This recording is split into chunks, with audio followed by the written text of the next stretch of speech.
Oh, yeah. We all made it back. That's great. Hopefully none of us traveled. Yeah, that's a challenge, all right. That's quite something, eh?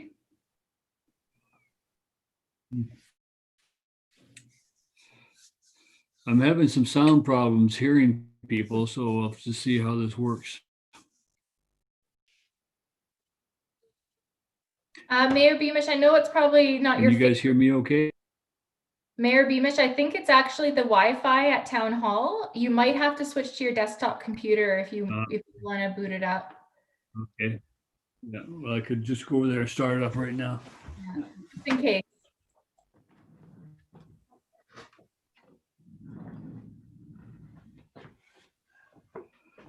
Maybe I'll drag this over there. Oh, there's Manny.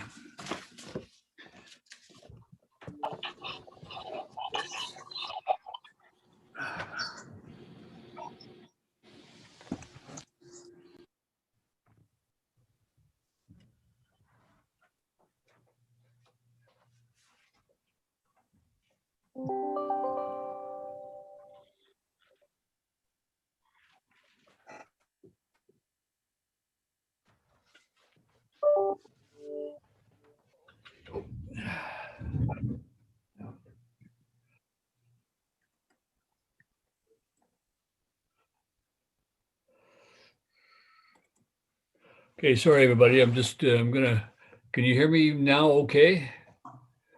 Can Manny hear you in the cave? Yeah.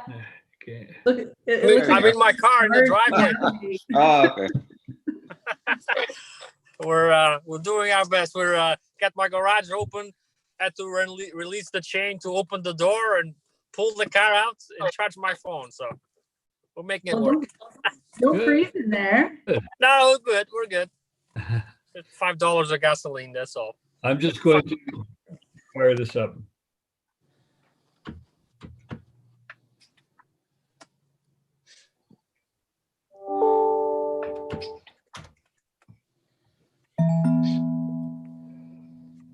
Okay, I'm just bringing the other 7 o'clock.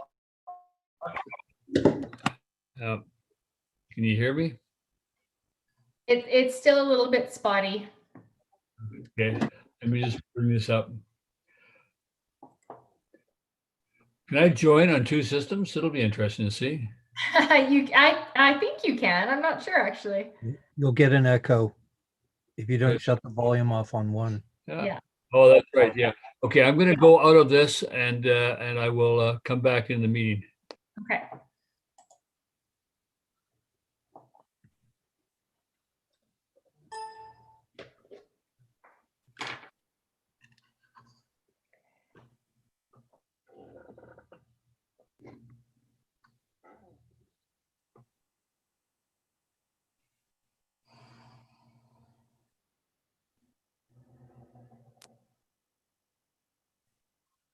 Okay, is that better?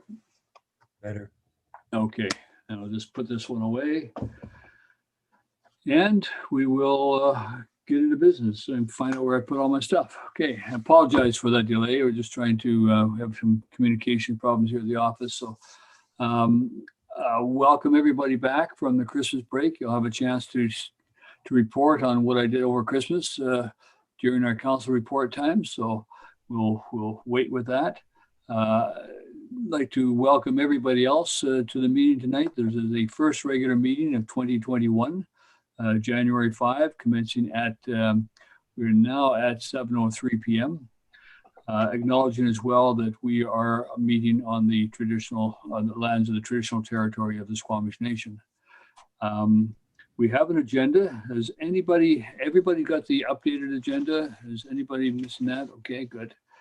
So if I could call the meeting to order, and then time being 7:03, and ask for the recommendation or resolution that the agenda of January 5, 2020 be adopted. Councillor Crowell, thank you. Councillor Ladwig, thank you. All in favor of adoption? Thank you. Adoption of minutes. We have 2 sets of minutes. We have the special council meeting for December 15, 2020, and a minutes of December regular meeting of December 15, 2020. So take one resolution to adopt those two sets of minutes. Moved by Councillor Lumley, Councillor Kroll. Thank you. All in favor of adoption? Thank you. Business arising. Is there any business arising that anybody would like to bring to attention? I have, and it comes from the December the 15th minutes, and it is the reference to BC Housing, which is Resolution R 2020 553, the correspondence from Naomi Grunmeyer of BC Housing. Just to update everybody that subsequent to our meeting at that time and with our council and discussion of the issues around supportive housing and the shelter, we did have a meeting the week before Christmas with BC Housing and a few other people involved. It was a very positive meeting, talking about the intent to move forward, intent to improve communications on all our parts. We now have scheduled a second meeting. We talked about holding meetings every 2 weeks now, just to kind of ensure that we have communication, especially now that we're getting close to the opening of the supportive housing. So our next meeting is set for next week. I believe council all got an invitation to that, and others. And if you can make it, that's great. And the idea is to just update everybody on that timeline, what's happening with the project, what's happening with the Community Advisory Committee, and other associated items that anybody might be interested in, and the BC Housing or Rain City can advise us on. So establishing that communication and keeping that ongoing, I think, is going to be very important to the success of the project and also to the relationship between BC Housing and ourselves as we move forward. So I appreciate that we had that opportunity to do that now and keeping things going. Also, any comments on that or questions around that? To understand where we are. Councillor Diandrad? Yeah. Just curious, I don't know, Mayor, if you know, what happens with the indigenous, the Squamish design, the for the front? What is the stage? The building's still not finished, as you can see, and that did not come up at that meeting that we had. We were much more focused in our conversation at that meeting, yeah. But that will be part of our future going forward conversation. Those are the kind of questions that we can bring up with them and ask them where they are. I understand that because of the time frame, they're still targeting opening up in the early part of February, and because of the time frame and because of the need to kind of accommodate people, I think there's going to be some unfinished elements of the project, including landscaping. Yeah. But I mean, what do you put first, people or landscaping? And I think we'd opt for the people. The landscaping will come, and so they explained some of the problems they had with the project over time in terms of the construction schedule and things of that nature. So yeah, we will bring that back up to them. I keep going when they go by the building and look at where that artwork is going to go. So we'll just have that conversation. Thank you.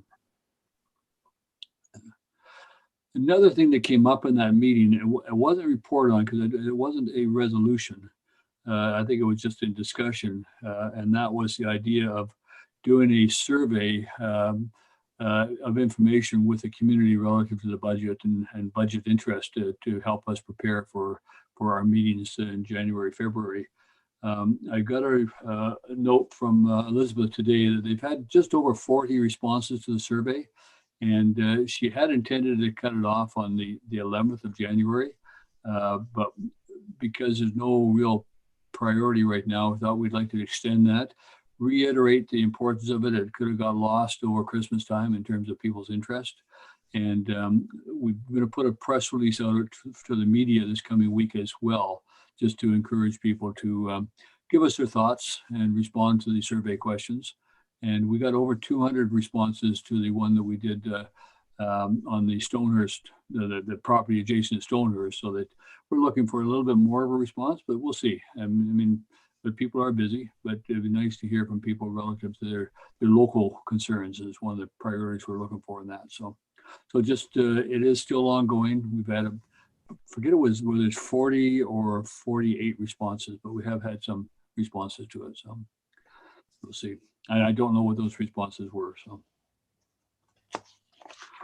So those are the items I had to report on that did arise, and the second one wasn't reported in the minutes, but I know we discussed at the time. So anything else arising from the minutes? Anybody like to raise? Seeing nothing, we'll go to our first set of inquiries right now, and that those inquiries concern anything that is on tonight's agenda. So if anybody has anything that is on the agenda tonight, other general questions will be welcomed later in the meeting before we close. So, Corporate Officer. Thank you, Mr. Mayor. At this time, I'll ask anyone who has an inquiry of council to please use the raise the hand feature located at the bottom of the screen, and we'll turn on your audio and video. And I'm not seeing any, Mr. Mayor. Okay, thank you. And then we'll proceed with the agenda. And the first item is committee reports. And we committee of the whole meeting of December 15th. And a recommendation firstly that the minutes be received. So I'm going to make the move. Councillor Kroll, Councillor Ladwig, thank you, that the minutes be received. All in favor? Thank you, that's approved. The next recommendation was the recommendation coming out of that committee, and that was that the council approve the proposal for a community garden to be constructed on the east side of Industrial Way, subject to Summer Hill Fine Homes Limited maintaining liability insurance in the amount of $3 million, naming the town as additional insured. And the staff meet with Summer Hill Fine Homes Limited annually in September to discuss any issues or modifications that are required and report back to council. That's the recommendations that were adopted. I think we also did talk about things like signage and some other things around the project itself, but these were the recommendations. So somebody care to move those recommendations? Councillor Kroll, thank you. Seconded by Councillor Lumley. Further discussion, or council, you've had this? Seeing none, all in favor? Thank you. Okay, that's approved. Council reports. I had some time to write a report over Christmas. Look at that. So this has to do with the Canada Restart Fund and recommendations. And big part of my concern is on this, and I think if you read the report, I don't intend to read it to you, is that we are still stuck in this pandemic with the potential for it worsening, given the things that are happening worldwide. And our community is still stuck in the pandemic situation. When we started 2020, we had no anticipation this was happening. We now are starting 2021. We have 9 months of experience. We have 9 months ahead of us that I don't think are going to get any better. We will at some point in time be getting vaccinated. If you've had a chance to see the priority list that was put out by by health as to how that's going to be done. Apart from myself and David, perhaps the rest of you are well down the list. So at some point in time that we will get vaccinated, but it's not going to happen overnight. And so we have to take cautions. There are costs associated with that. We've realized costs, and we know that the community realizes costs. My sense is that we should give the community a chance to have some input into how we proceed at this time. We do have the COVID restart funds. They have specific purposes, but part of that purpose is to ensure that the costs associated with COVID are covered. I think that we have a responsibility ourselves to ensure that some of the nonprofit organizations in our community that don't have capacity themselves to cover some of their costs maybe have access to some of those funds. And we need to look at that. I think we need to ask those questions. I originally thought of that we would do that by going out individually. We all have liaisons that we do, going to those organizations, and I put a set of 5 questions in there. There may be better questions, but the idea being that we would go to them and say, yep, how are you doing? What can we do for you? What assistance do you require at this time? We could do that in a letter as well. We could send that out. But I think the letter even followed up by a phone call. Councilor D'Andrade, you identified the seniors looking for a freezer. I think that's a very valid expenditure in anticipation of continuation of preparing and providing meals. Personal protection equipment for seniors, you know, having the availability for them to pick up a mask and not have to worry about the cost of that sort of thing, and ensure they have those things. There could be other things that are out there. One area that I believe we might have discussed it because I don't think it's an original thought of mine, but one area was that we could increase the grants of assistance to provide a separate funding pocket strictly for COVID-related offsets. And maybe maybe we double the amount of grants of assistance, or we put 25,000 just set aside for not-for-profit organizations and community groups to be able to apply specifically for those minor things. They're not the major renovation like I know that the library is looking at next door, but minor things that might offset. Some of them, like a Playhouse Theater, their costs for water, sewer, electricity are ongoing. Their income is not.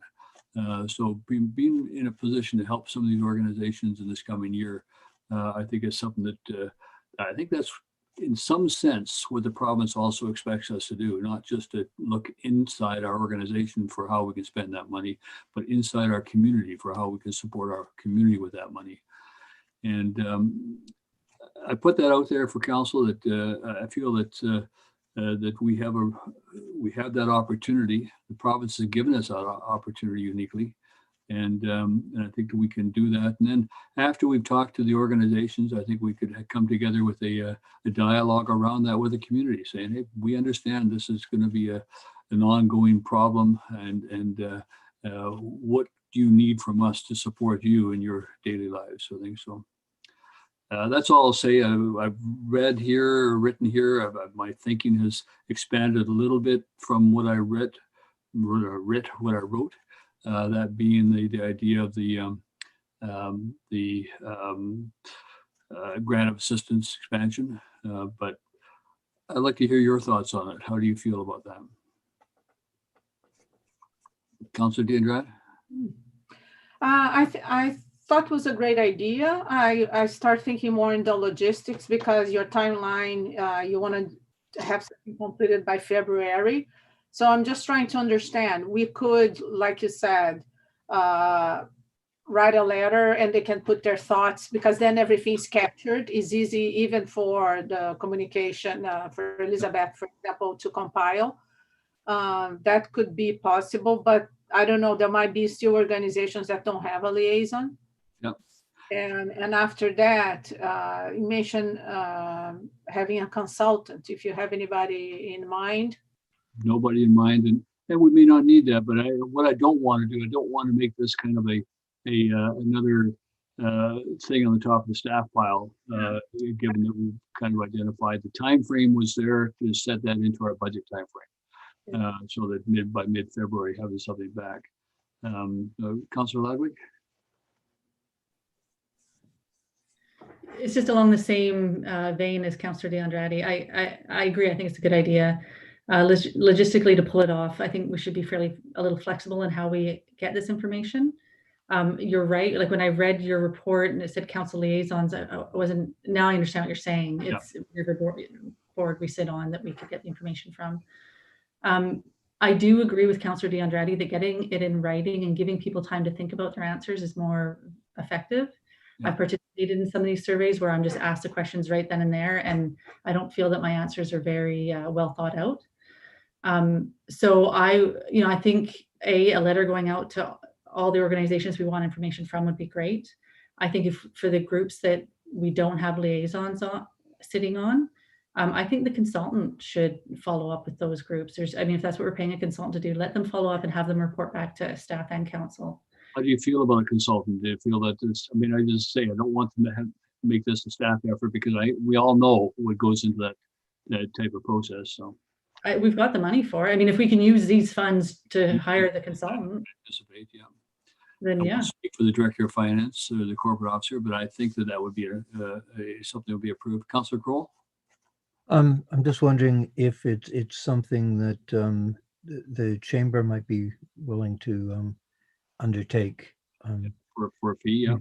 We do give them some financial support in other areas. It's something that maybe we, because in a lot of cases, it's areas that, their members may well be affected.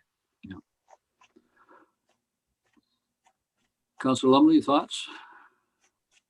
I'll drag you into this. Yeah, no, I think February might be a challenge. Yeah. Only because, as you discussed earlier, I mean, it's not like it's over. It's not like the effects of this. Everybody knows what the final effects of this are. My only other thinking was that, like doling out money for the sake of doling out money, whether it's to make ourselves feel better or the community.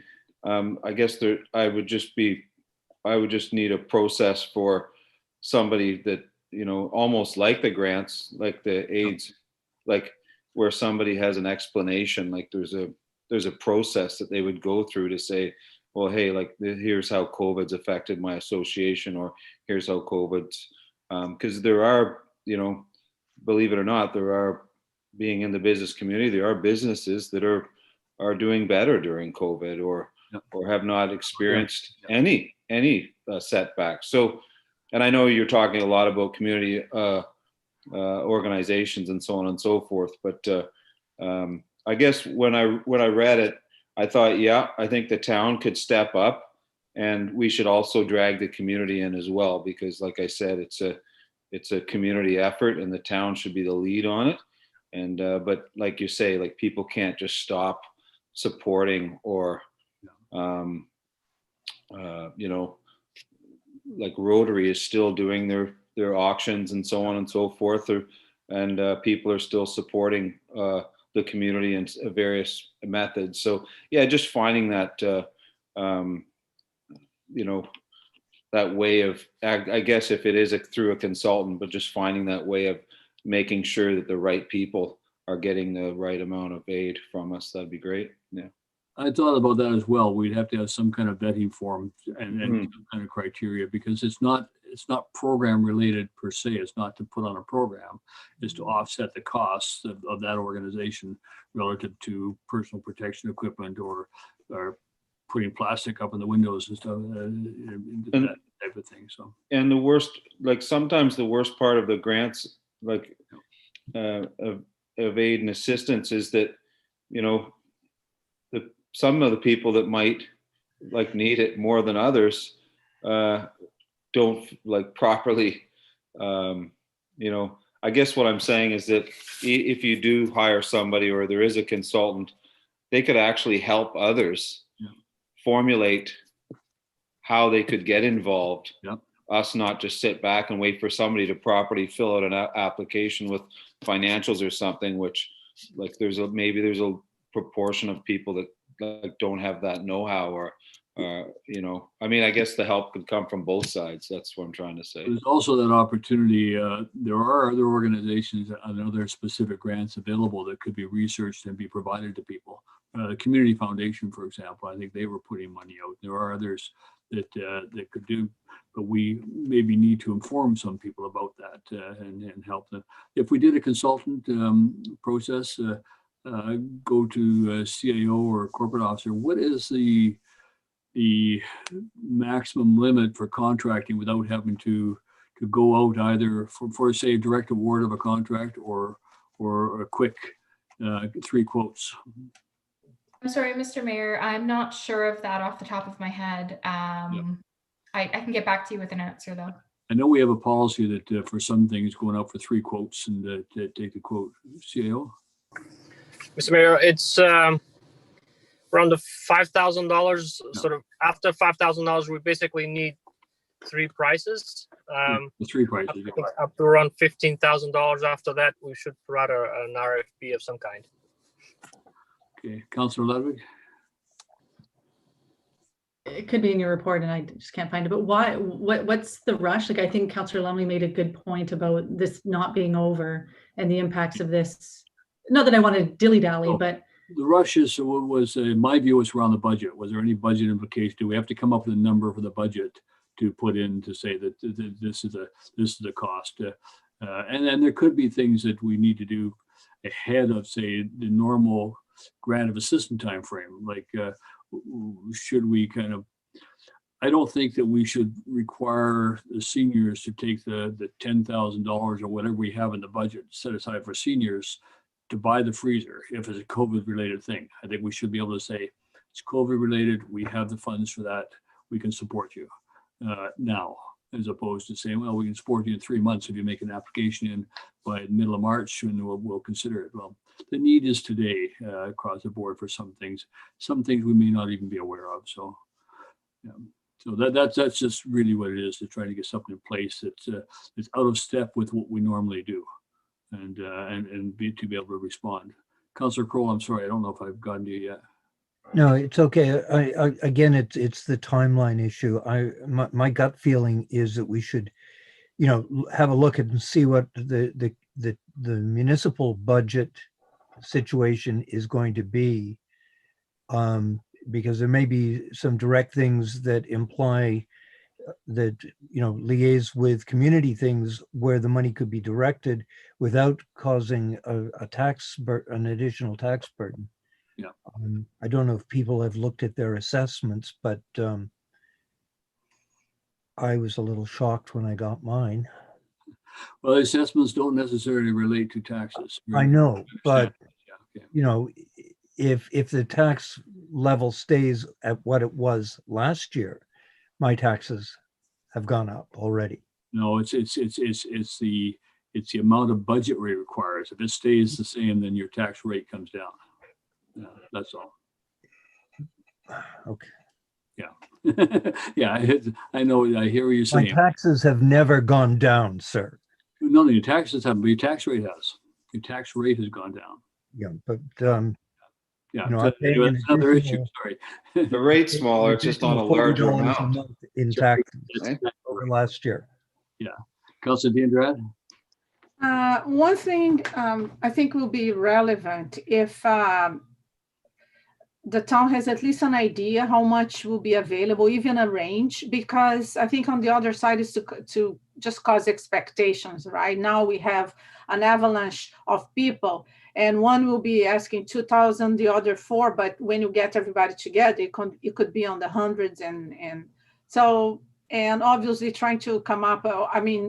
I understand intrinsically that COVID related is one of the big parameters or the major parameter, but I think the consultant could come up as well, like a way of assessing to help council, right? But I think it would be wise to have at least some good idea of the range, so we are not kind of making promises. I agree. In my head, I was thinking, a doubling of our current grant of assistance type process. So it'll be 20,000. So it could be 25,000 or something. But I think did we raise our grant of assistance amount last year? Did we increase the cap? I thought Director of Finance? Thank you, Mr. Mayor. The cap, the amount wasn't raised. It's still $20,000, but there was some additional funding provided to the seniors through sort of via that program. Right. So technically no, but realistically, yes, it was about 24,000. But there could also be a separate line to avoid it getting this stream in with the grants of assistance program. And under that policy, this could be a separate line in the budget. The council could set aside a certain amount in there, and then that could be used to distribute to non-for-profits in the community at a later date. So you may not have to make all the decisions at once, but it would be helpful to earmark. And those are things we have to look at. I think they would need to be community-based and non-for-profits, charitable organizations that we don't require that relative to our grants of assistance. Grants of assistance includes organizations that provide services into the community as opposed to being community-based. So those are things we have to look at in how we do that. So I agree. Councillor Diandrad? I thought about Councillor Crow's suggestion to involve the chamber, but is it the chamber more geared towards like organizations that are profit generations, like that generate profit? So that's my only difficulty in getting them to lead the process, because I think a lot of the organization will be organizations that are nonprofit related. The chamber itself is nonprofit, and so they do qualify as an organization, and then they in turn can support their organizations. I don't see that support being as kind of significant. In fact, we wouldn't be providing money to businesses directly. We can't do that. But providing money, if the chamber had a kind of a program that they were doing in support of their businesses, generally in a training program, for example, that might qualify for that. Councillor Ludwig?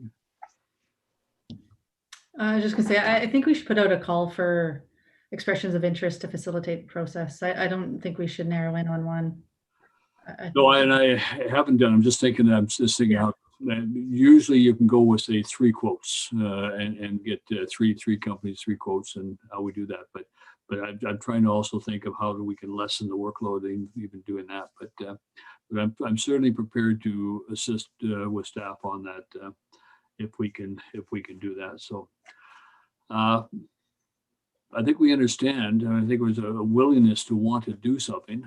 We understand it's not going to solve everybody's problems, and it's not going to build business buildings or anything else like that. But then we can come up with the terms of reference, and maybe before we go out to the organizations, we have that terms of reference so it can be provided to them. So that means we have to have somebody in place. It all takes time when we go into the process, but yeah. Councilor D'Andrade? I think what I'm envisioning is, like, I think there are 2 goals, right? One is the overall understanding of what's going on in our community, right? I think that should be clear as well. Yeah. Not necessarily every organization would need funding. Yeah, exactly. No, they might even be experiencing something, but they won't ask because they managed to recover in a different way. But I think it's important that we understand even for future measures, right? And the other thing, and I think a separate part is providing assistance. Is it what is the goal? Yep, basically that, but also focusing on this, recognizing that this is not going away, and people who are looking forward to 2021 as a recovery time frame, it's not going to be quickly. And so,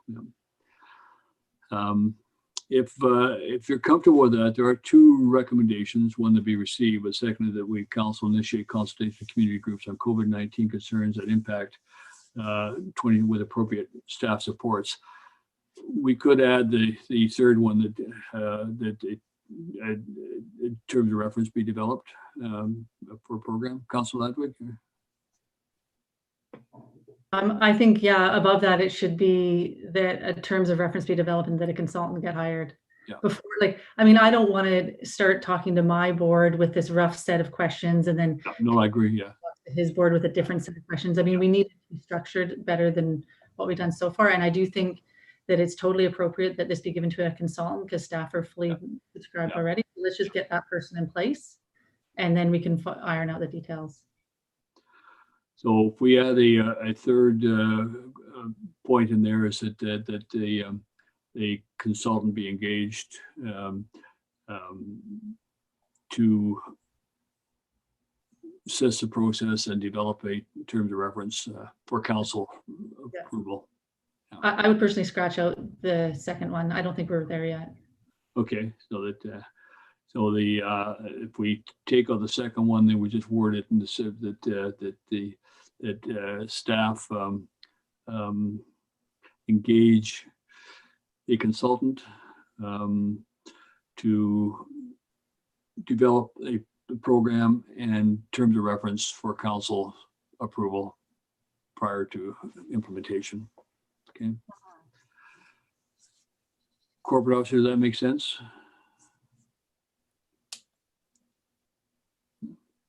Yes, Mr. Mayor. CAO, Director of Finance, do you have any concerns that immediately rise with you about this?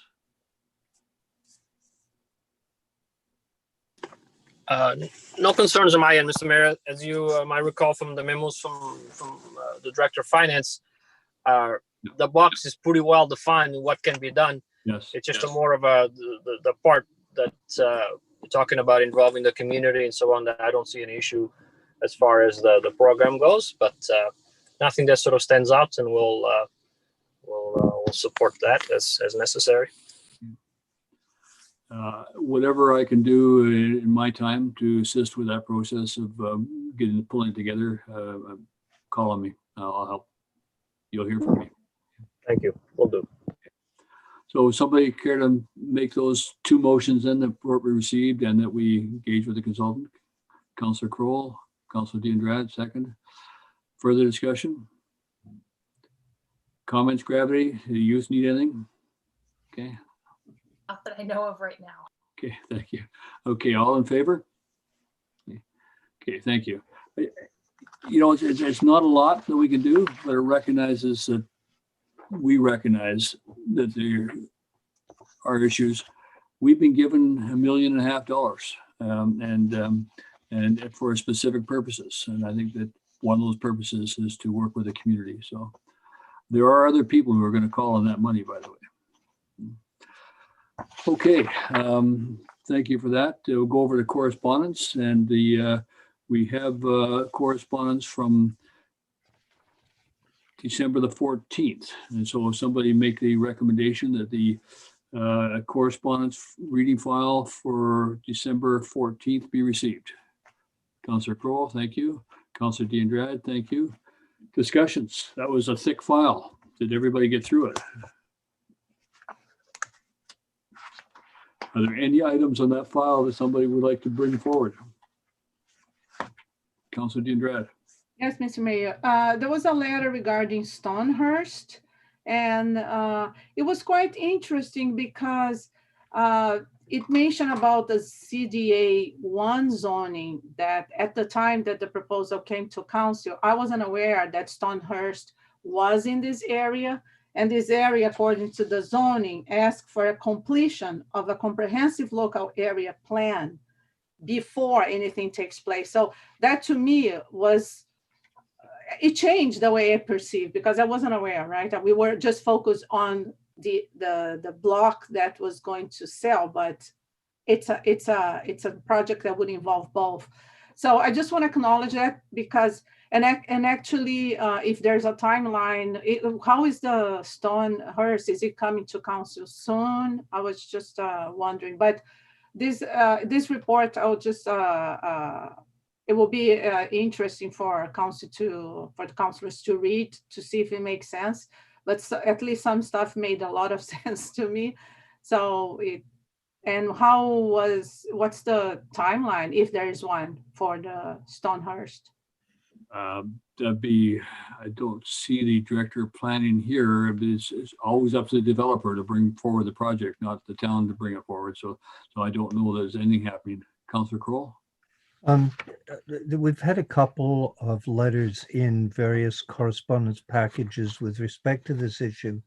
And I actually had a brief conversation with the director of communication, because I think people have taken the initial intent of the survey that we did with respect to lot 23, and they've run with it thinking it's a fait accompli deal.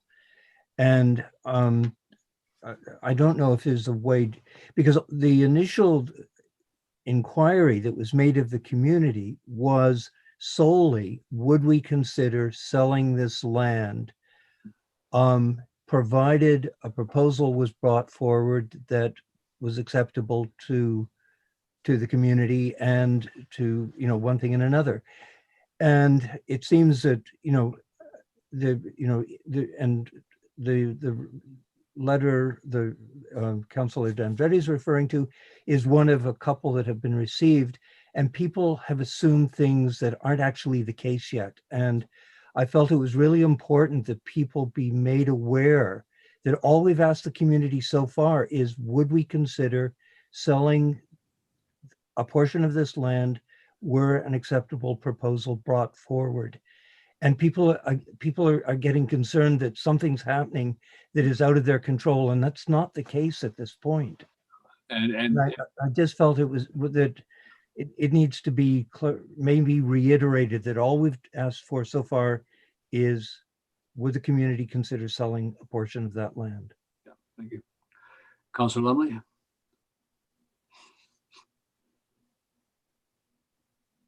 I kind of hear what Councillor Crowell's saying, although part of me thinks that, well, I mean, if you ask the community for input and then you have to keep holding their hands all the way through like a process, like, you know, communicating like every step of the way, I don't think that's our job.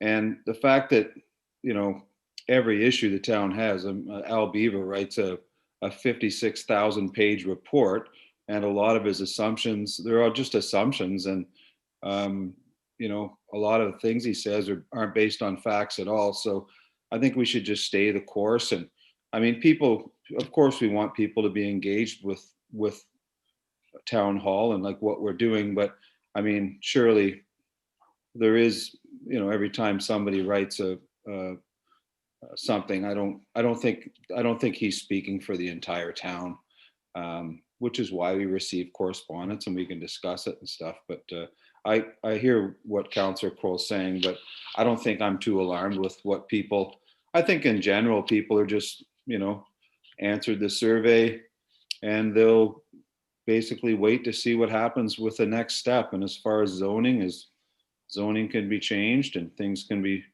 but I, like the mayor said, I think we should just wait for the development to move forward before we jump to any conclusions or keep it on the burner ourselves. I think we should just, you know, because again, you're involving staff and staff time and so on and so forth. So those are my thoughts.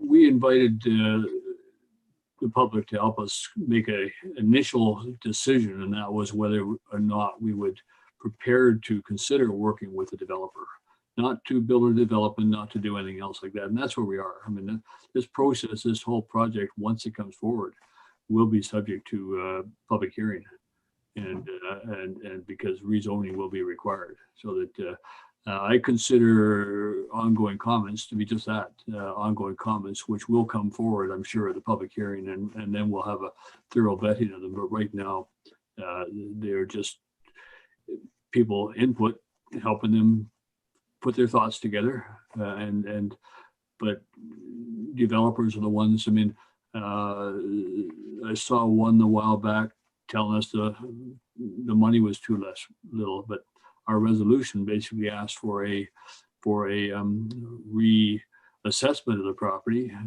and a reevaluation of the property, and that the money would not be less than what had been initially offered. So I believe that what we've done has been very transparent, very open with the community, and we will continue to receive comments. But the comments that count at this point are the comments that come forward at a future public hearing, and those are the ones that are the record for decision making. So appreciate people's input. If people, I'm not one to want to engage on it right now because we can't engage in all of them. But it's good to have input and help them clarify their thoughts for the future. Yeah. Councillor D'Andrade? It's just a clarification. Obviously, I understand the part, and these are input, and obviously we consider when time comes, and it's important also to contextualize, because at the time when we thought about it, for example, particularly the area on the side has not brought up to me. Perhaps I should have done my own homework, but many times we rely on staff to bring us up to speed.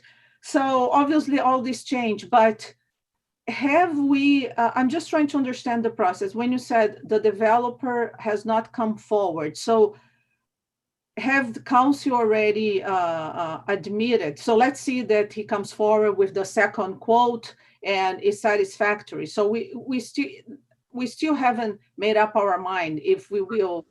That's correct. Okay, so just to be clear, so it's still gonna have to come to council for a discussion. Exactly. Okay, and is it solely a decision of council, or the sale would also involve some public hearing? The sale doesn't necessarily involve a public hearing, but the sale will be tied to a development that would require a public hearing. So you wouldn't do one without the other. It's not just a matter of a sale of a piece of property empty without a plan. So that was never the intent. So, Councillor Ladwig? I'm just playing devil's advocate. Why not? Like, why do the two have to go hand in hand? I mean, at the end of the day, it's what are our objectives for selling the property? What does the community benefit from that? And, you know, there's rules around the development. It could be developed at any point, assuming it passes the community's desires for development. That wasn't the question, though, that we were presented with. So whether or not we just sell it as blank land to be future use to be determined. It was a development that was tied in with Stonehurst, and the development would be presented to us at an appropriate time. And so that's what we were looking at. It also tied in with the kind of the ongoing heritage values of Stonehurst being maintained, as opposed to the building being cut down, demolished tomorrow, sort of thing. So there was a whole bunch of things in that, you'll recall, and it was so that they were all somewhat linked. So, and they will be linked in the future. But I don't know, as I say, well, there's a director of planning there now, whether she wants to comment as to whether is able to comment as to whether or not this has progressed with the proponent at all at this stage in time. So right now, can you hear me? Yeah, I can hear you, yes. Oh, okay. So right now we've received a DPA 9 application that's under review. Once they understand what the bearing capacity of the land is and how deep the aquifer is and how deep they can go for the underground parking, then at that point they're going to refine their design and submit an application. So we haven't received a rezoning application yet, but we would bring it to council right away when we do. Okay, so we will look forward to receiving more, and there will be lots of opportunities, say through the process for the public to comment on it, sort of thing. So, yeah, Councillor Kroll.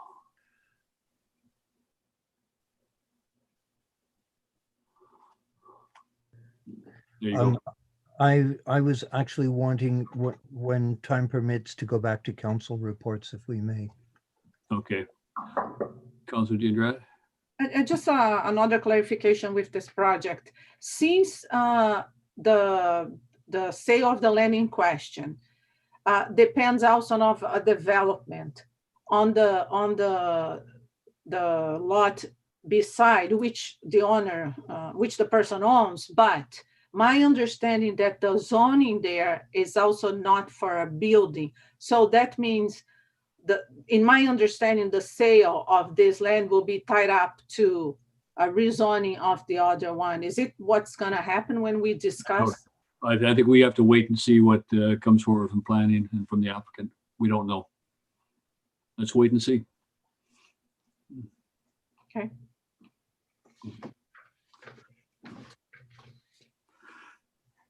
Anything further in the correspondence package? Okay, seeing none, we'll move on then to, where are we?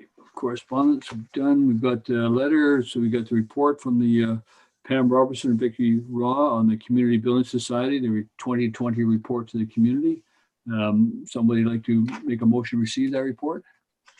Councillor Kroll, thank you. Councillor Ladwig, thank you. Any discussion of that report, Council?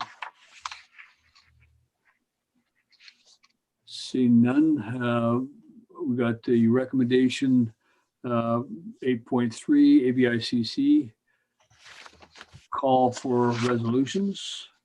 And did I miss council reports generally? Oh, I did. I just did Safe Start Fund and council reports. I'm sorry. Apologize. Well, that's I was expecting to see that coming up on the agenda, Councillor Kroll. I'm sorry. Let's go back then to 7.0, and that's council reports. Here's where you get to say what I did on my Christmas vacation. Who wants to start? Councillor Kroll. Thank you, Mayor Beamish.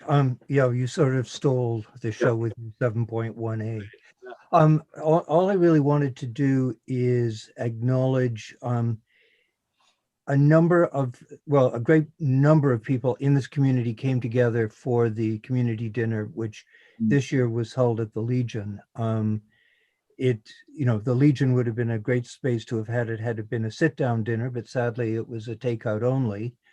But it really was much more of a community venture this year. The Legion supported the event, providing the facility.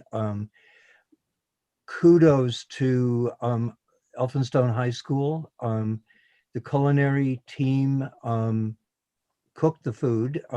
It was provided to them. They cooked turkey, they made gravy, stuffing, prepared mashed potatoes and assorted vegetables.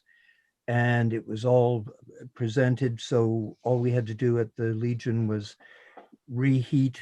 We actually cooked the fresh vegetables at the Legion rather than just reheating them. And then how many were there from the Interact team, Gravity? I think there were about 12 students came, and they formed the serving line. And it was just a really super engagement of so many aspects of the community. And although I never got to stick my head very far out of the kitchen, it really felt like an amazing event. We had someone we all know and love who dressed up in a red suit and was handing out toys. So I just wanted particularly to express the amazing response from the high school, both in the preparation of the food and the serving of it. And I do apologize because I reached out to the high school right after the dinner to try and get the names of the people from the culinary department, and I still haven't received them, but hopefully I will. And I wanted to extend sort of thank you letters to all the youth involvement, because it really helped make it a community affair. So thank you to everyone. I just thought, if I could just add to that, we served approximately 300 dinners, 80 of which were delivered. Others were picked up individually, people coming through a line. We handed out over 40 gifts for young people, and they were for grandkids or children. Only a handful of kids came, but that's because it was not intended to be any, but people who had reserved told us that they had kids or a gift waiting for them when they came there, and they just picked them up and carried on through the door.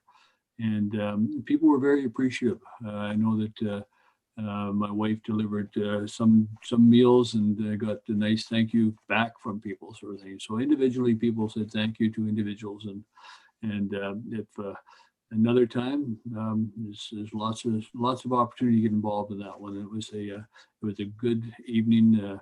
There were people in the parking lot anticipating that we'd have to traffic. There's Ailish McKenzie was on the door, greeting people as they came in the door.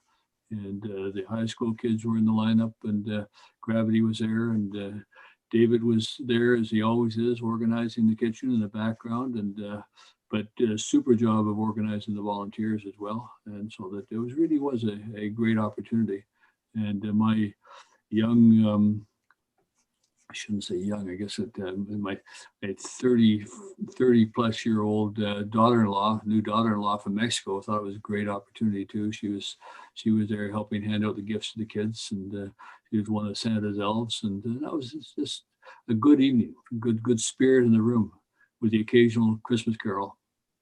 Yeah, so, but yeah, that was nice. So thank you, David, for that. So anything else anybody wants to bring up? It's been good time. We did have a special meeting with the regional district last Friday, and that was to deal with the threat. Not Friday, I guess it was Thursday. To deal with the slide that threatens the Chapman water system, and they approved a $200,000 budget for engineering to do some remedial work on that slide. We also, through our staff and regional staff, are looking at, okay, if the what if scenario, what if that got worse? What if the water was cut off totally through the regional district through a break in that line? How could the town of Gibsons help? So here's where it comes For years, we took water from the regional district. How can we give water back to the regional district if we need to? So that piece of strategy has been looked at by our staff and their staff to say, oh, what would we need? It's no longer a kind of a what if scenario. It's more of a it's if the slide that exists got worse, how could we help? So we're not thinking that strategically that putting together an emergency plan in case there's ever a slide. There is a slide, and it's threatening the water system. If it got worse, how could we help? So that's an important part of the piece. So I appreciate the Director of Infrastructure and corporate officer being involved in looking at the scenario so that we could help out. So that's ongoing. So Gravity, do you have anything to report from Christmas? Christmas. Well, I do think it's important to just check in with everyone. I think that I've talked to a lot of friends and people I know, and mentally, I think people are, there's been a lot of studies done, and I think COVID's really taking a toll on people's mental health, and just make sure you talk to people. And I think it was kind of a sad winter break. It was great to just hang out with your family, but it was a bit like not being able to go out and see people and normally, but yeah, so just make sure you check in on people is really all I have to say about that. But, yeah. Good. Anybody else anything to add this time? Councilor D'Andrade? Well, it's just my regret because I was really excited to participate in the dinner, but I start feeling some cold, and now I'm kind of, okay, what do I do?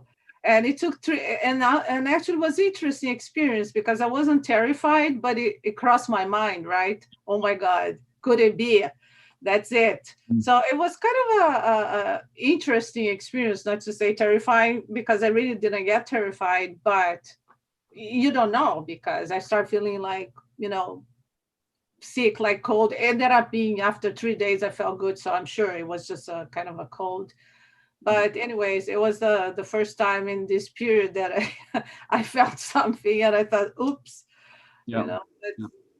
But I heard that was a good success. I saw the picture and I was quite pleased that it didn't matter my participation in this case, but because there was a lot of volunteers, but obviously I regret it because I thought it was a really important function.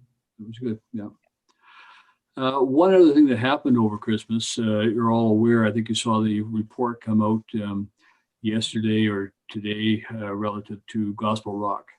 And that's something that, between meetings that unfortunately work proceeded up there in terms of tree cutting, which gave some angst as well as some problems to the community. Fortunately, our staff were also able to respond to that one and issue a stop work order up there. And they are now working with the appropriate conservation consultants we have and getting a handle on that. But it seems like there's always something around the corner that we're not expecting, but we have to be able to respond to, even though we're on Christmas break, even that we full people didn't have to deal with those things. So further reports will be coming on that, and I'm sure further action will be coming on that. So we'll just have to allow the Director of Planning and the CAO to work through that issue with the developer and make sure we get it right. It's an important area.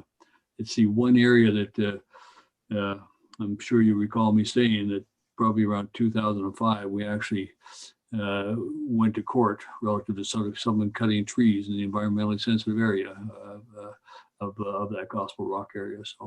So not a great outcome. It's not an outcome we want to do, by the way, because the cost of going after that relative to the outcome, the best outcome looking forward is remediation, not litigation. So, Councillor Lumley. Yeah, just briefly, I guess we don't want to go too far down. I understand staff obviously are going to be working on it, but is there anything council should do? Maybe, in fact, is there something maybe we should do to say, okay, can we just halt like the development or further development until at least the concert, like that whole plan, that whole area that's going to be that's supposed to be set aside, and those trees aren't supposed to be touched. Maybe the development should just, maybe council should say, hey, like before you do one more, like even dig a hole up there, let's get that out of the way first, and then no one has to worry about it. Like, I don't know. I mean, is that something our council should be considering? Like just saying, okay, you guys just have to, put your shovels away until that the conservatory is done. Well, I think we should, but I think that's what the stop work order does right now, and so that the work is stopped and until we have a satisfactory plan moving forward. I'll leave it to Director of Planning and CAO about what the role of council is in that, but certainly the stop work order is a process that says, hey, you guys screwed up, and until we're satisfied, you're not going to proceed forward. But CAO.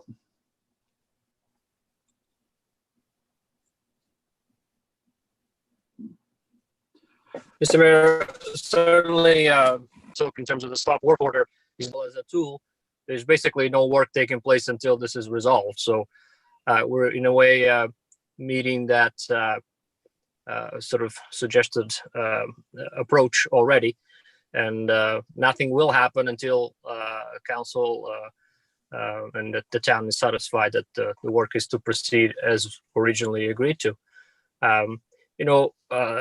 It's been concerning, but we have to also follow the processes we have in place. This is not, unfortunately, unusual, but it was disappointing considering the site and so on.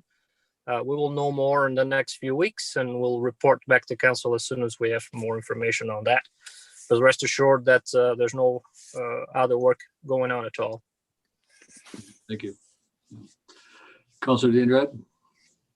Just a question for the CAO, if possible. So is it that means that the stop water doesn't have any timeline? It could be. It's as long as necessary, Councilor. Yeah. Okay, I appreciate that. Yeah. But it just shows to go. You can't let your guard down. Things happen even at Christmas time. So we're not here. So fortunately, we have the staff that respond. So. Okay, if we could go back to the agenda, and the next item is, we'll go back now to 8.3, ABICC Council Call for Resolutions, and this is the recommendation that corresponds from ABICC regarding the call for resolutions be considered at the 2021 virtual AGM, to be considered at the virtual AGM be received. Now, there was a date on that call for resolutions. February, sir. February, yeah, I believe it's February. So what I'd like to do is not lose track of this. And if we could ask that this be brought back to the next council meeting, so that as an agenda item, so that if any councillors can think of any resolutions that want to bring back forward. And in fact, let's keep it alive until the deadline date. There we are, it's February 26th. So let's bring it back to the next meeting and to the meeting after that, just so it's live on the agenda if there are any issues that any council member wants to bring forward, if council agrees to that, so we don't lose track of it. Council Ladwig? How much time does staff need to prepare a resolution? I'm just thinking, like, I already have mine in my head. I could say it right now. You work with the corporate officer on that. It just becomes one of wording of resolutions, but yeah, I think it's important that they have as much notice as possible in terms of preparing a resolution to come forward. Corporate officer, what kind of time frame do you need? With the deadline being the end of February, if you want to send me an email with your proposed wording, we can work through that and you can bring it forward at the next meeting. So here's an idea, just because it is a tight timeline. What if we passed a resolution now that before the next meeting, we send them to the corporate officer, and then we discuss as a group Yeah. the resolutions that councillors have put, or councillors put forward. Yeah, I think we've got a bit of time. The next meeting is going to be mid-January, and then we've got another full month almost after that. So I would say the first meeting in February, if we could set that as a deadline for coming forward. But let's just keep it a live issue so that we remember it. I mean, sometimes the deadline is passed and we say, oh, we should have done that. And this time we can just keep it on as an item on the agenda for the next couple of meetings, and anybody has anything to bring up. But don't hesitate at the same time, if you have something, to forward it to the corporate officer, and she can help frame it. Okay. Is that agreed? We received a request today, January 5th, from Heather Evans Collins of the library, asking that letter of reference for a grant application be received. And this is to do some work on the washrooms, so that generally speaking, these are something we should do collectively if we can, so that if everybody's comfortable authorizing that, then we would resolution would be to the council approves the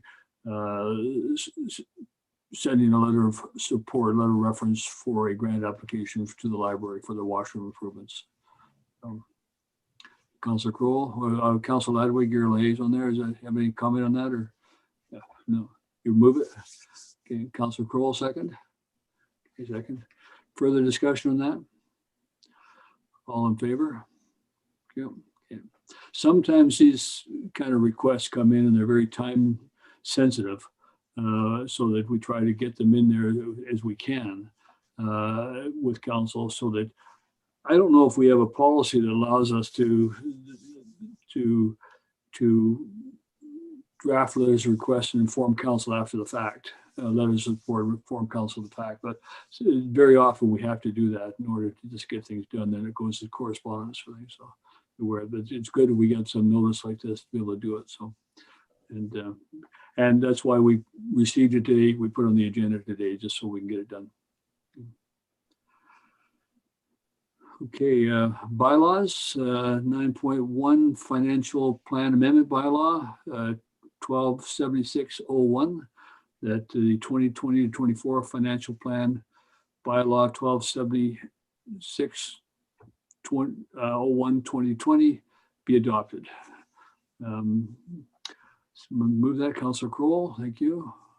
And seconded by Councillor Lumley, thank you. All in favor on that? Okay, thank you, that's passed.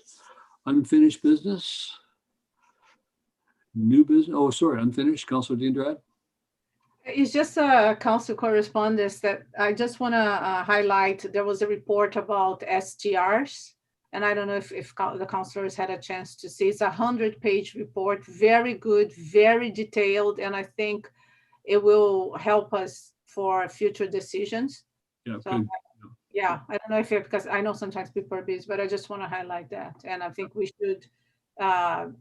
It's a good resource, right, to help us to make a decision, because I think they touch upon a lot of the issues that we went through, and I think many things are quite clear. So anyways, I just wanted to highlight. So we should read it. Yeah. Yeah. Thank you. Okay. Yeah. New business. Notice of motion. I didn't provide the corporate officer with a notice of motion, but I will tell you that at the next council meeting, I will bring one forward. And that will have to do with a letter that is coming up on the agenda. It's December 21st agenda, the letter from Todd Clark, Todd and Carol, requesting a ban on rat poisons. This was actually brought forward at the Househound Forum and by City of West Vancouver, just West Vancouver, and a ban on anticoagulant rodenticides. Easy for me to say, yeah. So that there is a resolution on it, there's a background on it, and the letter from Todd and Carol lays out pretty much their logic on that, which I understand that it's the whole food chain issue, of the rats being controlled in some areas of the community by the owls, not in my neighborhood apparently, but in some areas of the community by the owls, and that and the owls being sickened and affected by that. That is generally the issue around this, so that there is a resolution existing through the House Hound Forum that recommends that. So I would like either myself or Councilor D'Andrade to bring that resolution forward. We can do that together. Councilor Crowell? I'm glad we can talk about rats and cats. Rats and cats and fishes, yeah. Councilor Crowell? Just with respect to that, Mayor Beamish, I would also recommend that anything we do with respect to this is forwarded to the regional district, because again, rodents don't know town boundaries, and people living on the other side of a road, they're using this stuff. We can spin our wheels till we're blue in the face. But if we're not all working on it together, it doesn't do much. The resolution from West Vancouver makes it clear that we actually don't have jurisdiction. Well, we don't, because it's It's a federal and recommendation of the provincial. province, yeah. But we can still advocate. Yes, we advocate on behalf of the rats.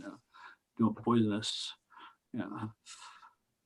Not sure about that one. Movie King Rat. That's right. Yeah.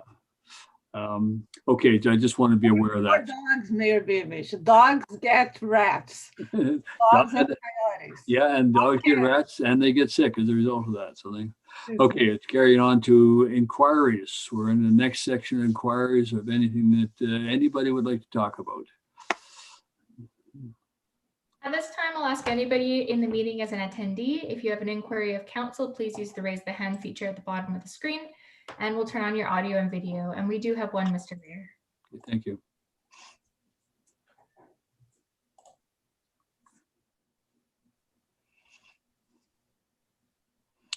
Connie Jordison, I see you.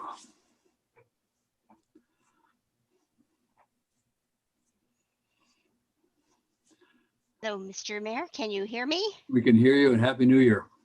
Thank you very much. Wondering if it would be possible for the CAO to provide a little bit more information on when the stop work order was issued and what action led to the town issuing that order. Yes, I believe I'll leave that to the CAO. Mayoral, first of all, we got power back just a couple minutes ago, so a lot easier to see now. The order was issued December 21st. You're breaking up quite badly. Yeah, just a moment, Mr. Mayor. Yeah.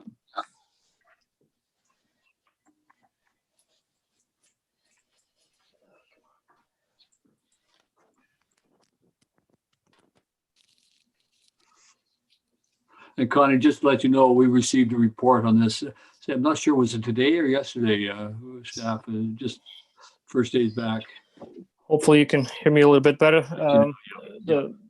Yes, the report today, we just received it ourselves today, a report from an environmental consultant that we've been working with. The issue there was around, there's a protected area and there's a buffer zone of 5 meters, and the cutting and then the development, the approved development area for phase 1 is the area that sort of runs up against that buffer area. And so in essence, the disputed line, not the disputed line, but the line that separates those areas got infringed upon, and trees that weren't, a couple of trees at the moment that we were aware of and still investigating that further, appear to have been cut sort of on or on that line or over that line. And so that's what's being determined at the moment. It was around that matter. Thank you. The date of the stop order, work order again? December 21st, Mr. Mayor. Thank you. Was that 2-4 or 2-1? 2-1. 2. Thank you. No, thank you. Okay. Thank you. Anything else, Connie? Nothing from me. Thank you very much. Yeah, thank you. Mr. Mayor, there is one more, if you'll bear with me.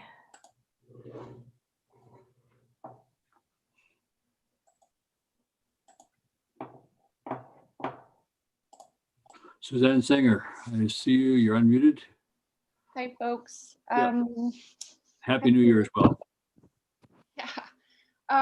So yeah, with respect to Gospel Rock, I have a couple of questions. The first relates to the report that you just mentioned. And so I'm curious whether or not, I guess that's a report from the owner's consultant describing what took place and what the impacts on the forest have been. So I would like to know whether or not, actually, I would like to request that the town make that report available to the covenant partners, the Sunshine Coast Conservation Association and the Land Conservancy, so that we can have a clear understanding of what's taken place on the property. And then I was, so I'm not sure, Mr. Mayor, if that's, council direction or if that's just something that staff will do if I send an email and make that request.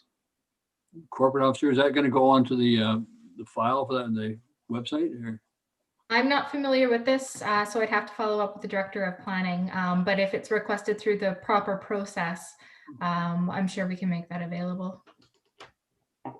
Okay, that's wonderful. I just really like to clarify that it won't require an FOI request since, we're all covenant partners or supposed to be covenant partners. It would be great. We really do need to have that information. So that's awesome.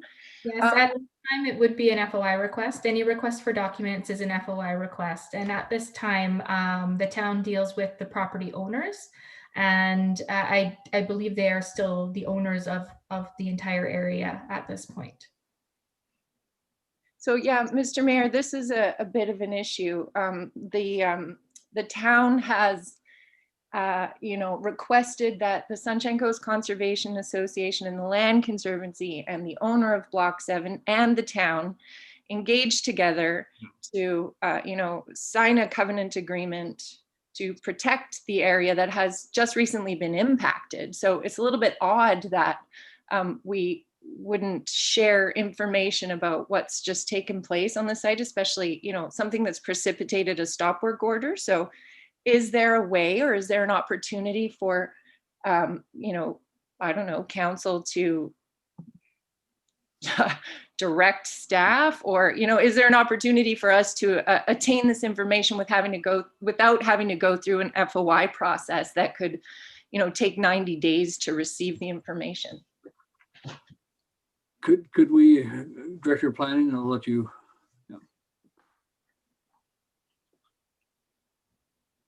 We're not hearing you. Oh. Can you hear me now? You got the softly. Okay. So at this point, there is a development agreement between the town and the property owner. And in the development agreement, it outlines requirements to protect that conservation area, either through a no-build covenant, statutory rights of ways, or conservation covenants. So there are a few ways that the town can protect that property. It is up to the property owner to release that information to a third party.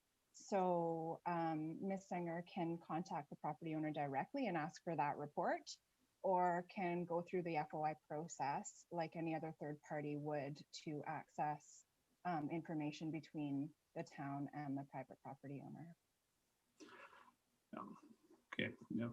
Could we ask on behalf of the Conservation Association that report be released to them?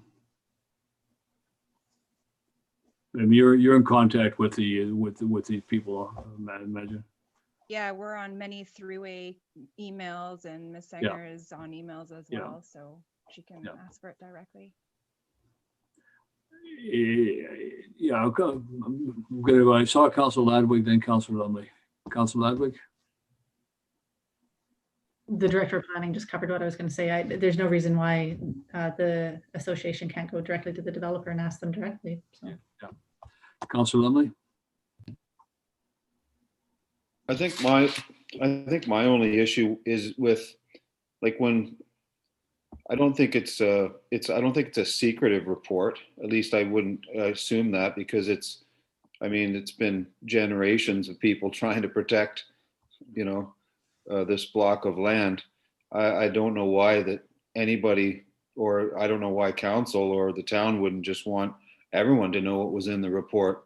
Like, if we're trying to protect all the land together, why wouldn't we just all know what was in the report? I mean, can you bring the report to council next meeting and we could look at it and read it and discuss it? I don't know. I mean, is that something that's possible? I mean, I know it's Suzanne's asking for the report herself, but I can probably guarantee you there's more than her in this community with respect to Gospel Rock that would like to see that report. That's all I'm saying. Like, it doesn't have to look as nefarious as it does, like somebody having to do an FOI. Why don't we just all, as a community, look at the report together and, go from there? I have got to agree with Councillor Lumley. There's a significant public interest in this particular area, and when somebody crosses the line and is not, inadvertently or on purpose, I'm not making any judgment there, sort of thing. It's just that there is, I feel we should facilitate whatever we can do in terms of making sure that it's a transparent process. So that I'd ask the corporate officer and CAO and director of planning to take a look at that and see how we can release that, or simply put that report onto the copy of the project file, and it's available for people. It is a report generated relative to the actions of the project. It can't be an embarrassment because we all know about it. So let's just move forward and be as transparent as possible, because we're actually concerned with getting this project done in the best way we can. CEO, were you going to? Mr. Mayor, through you, there's nothing secret in the report. It's just, again, if council wants the report next week, we can bring it next week. But it's, typically we don't release private information if we're having a discussion with the property owner, and I recognize that the Conservation Association has a relationship with the developer. And the town. But, I'm sorry? And the town. I know, but if Conservation Association and the property owner and the town of Gibsons will all, and the Land Conservancy will all be signatories to a covenant agreement that directly relates to the land that was affected by actions that violated the development of permits that were issued by the town in October. So it just makes sense for all of us to be on the same page, to have all of the available information in front of us, because it actually does affect our process as we're trying to move forward with the covenant agreement. If the lands have been affected, how does that affect our process with the owner and the covenant agreement? And we do know that the owner has always worked through the town, and that we have worked through the town. The SCCA has worked through the town with the owner. So it just makes sense. It's just part of a natural process for the town to share this information with us. From my perspective. Let's take this off the table here now and see if we can't work this out. Even if we have to bring the property owner in play and say, look, I think there's a strong argument, at least for that, but in the broader sense of the public interest in the community as to what's going on there. So I think it's something that we need to be aware of. So through you, Mr. Mayor, just to sort of, again, the issue is not releasing the report. We got it 3 or 4 hours ago today. Yes, no, I know that. We have to even spoken with the owner since that report. So it would be unfair to sort of just put it out into the community and not have an opportunity to discuss it with them. And I'll be the first one to ask them if they can release that, because again, there's nothing secret there. It's a very public area in that sense. But there's some obligations that we have. And so other than that, that's the only issue. And I'll follow up with that with yourself and the owner as well. I appreciate it. And my reporting earlier was that when I spoke of received a report, council received an email, kind of an alert, I guess, as much from council staff that has happened. We haven't seen the report either. I don't know what the report is, so so I appreciate that. So, Director of Infrastructure. Thank you, Mayor Beamish. I'm involved in this as well because the servicing plans are about to be finalized, and that involves the property and DPs and so on and so forth. I'm just not clear why there has to be a discussion with council when the requirement for engaging the Conservation Society lies with the developer, and so that's the most direct relationship.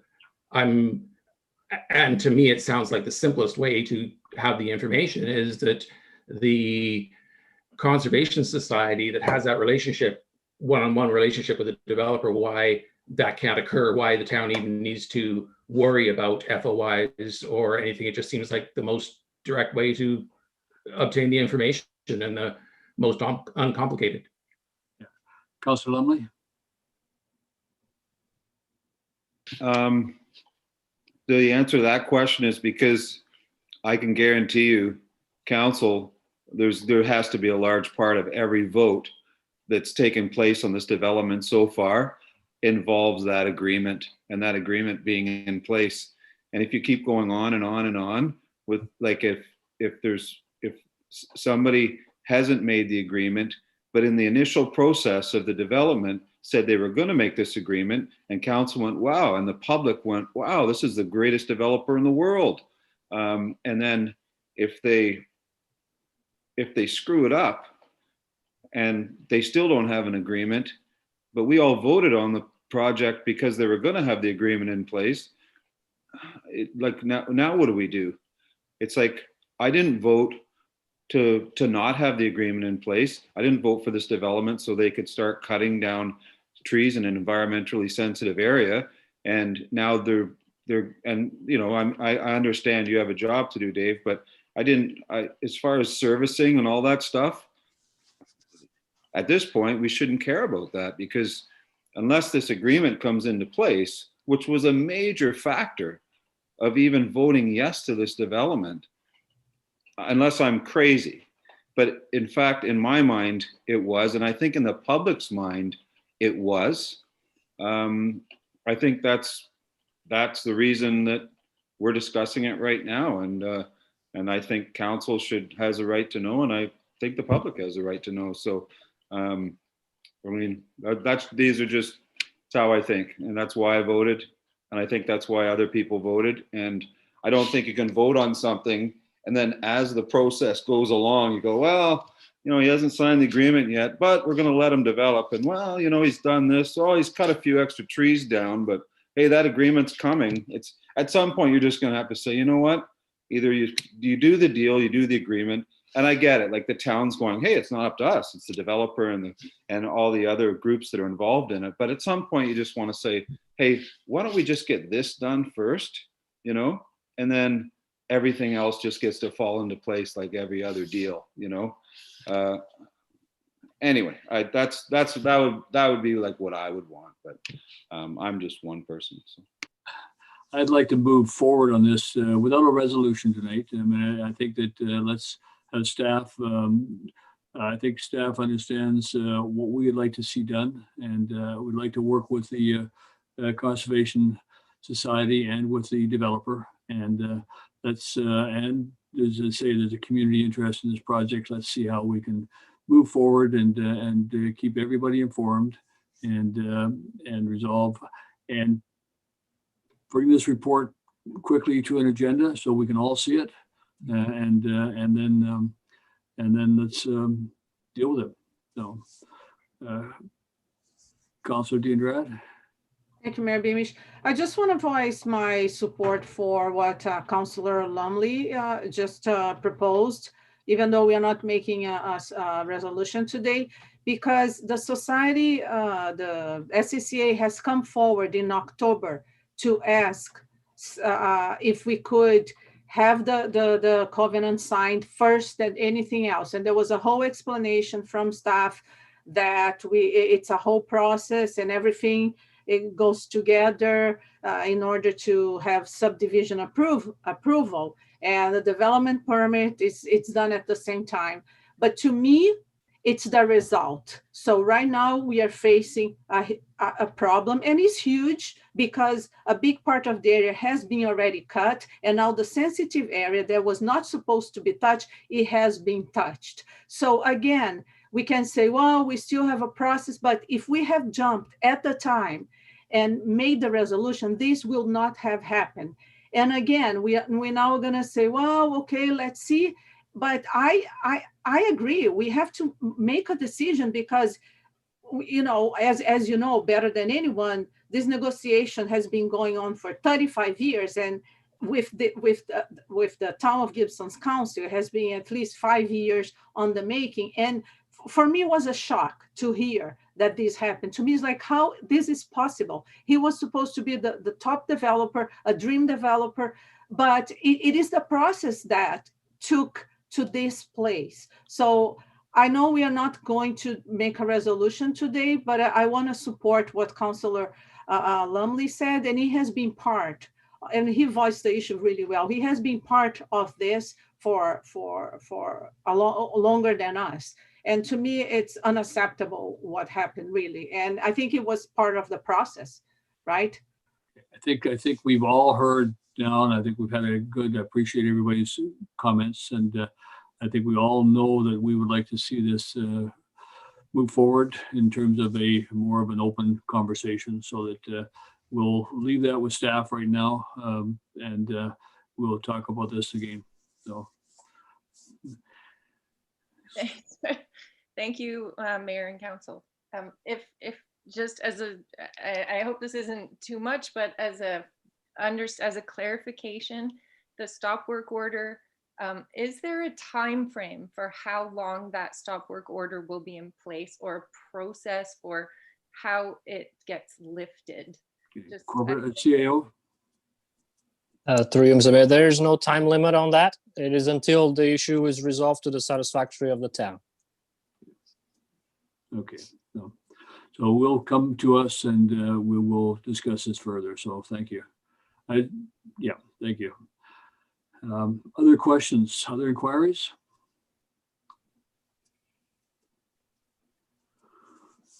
Okay, seeing none, we look forward to the next meeting to be held on Tuesday, January 19th, 2021 at the Town Hall and Council Chambers at 7 p.m. Thanks, everybody. And again, let's have a good New Year. We have challenges. Motion to adjourn. Councillor Kroll, Councillor Lumley, thank you. All in favor of adjournment? Thank you very much. Thank you. Thank you, everybody, for participating, and thank you for attending tonight, panelists and attendees. Great. Thanks very much, Council. Have a good night. Good night.